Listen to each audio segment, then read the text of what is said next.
na patungan ng phone.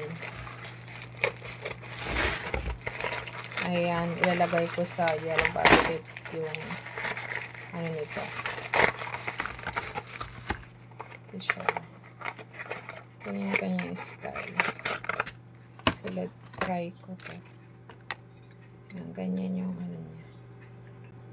So, wow. Dalawa pala to.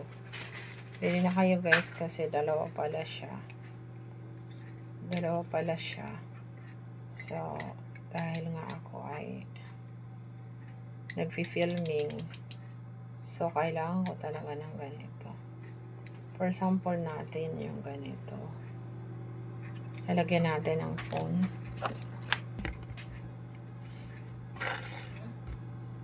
So, ayan guys. So, maganda rin pala. Ayan, ganyan ang kalabasan niya guys. So, bili na kayo. Dalawang ganito siya. So, ito naman sa isa. Dalawang ganito. Tapos, ganito yung kanyang design.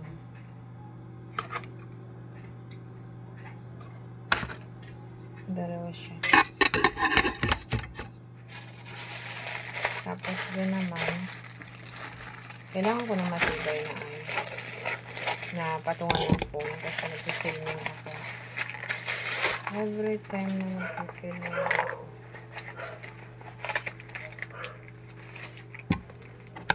Ano?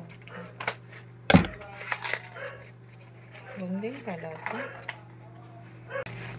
Bumili ako ng patungan ng phone para pag ako'y nag-content.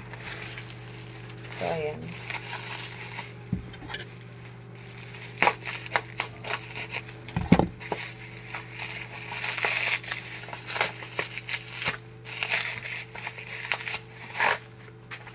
Ayan guys.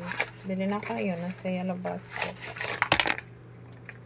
Bumili ako nito para ayun yung kanyang design. Para may pagpapatungan ako ng phone.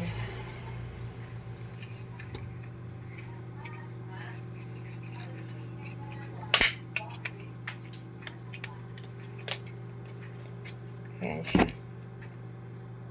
So, may gagamitin na ako ulit sa aking filming for today. Kailangan ko may ganito kasi hindi ko na kailangan magtagahawak ng phone ko.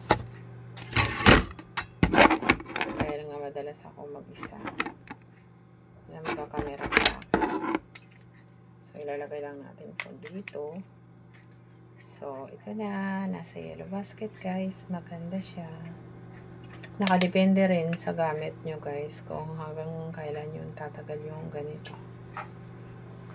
Nasa yellow basket. Pili na kayo.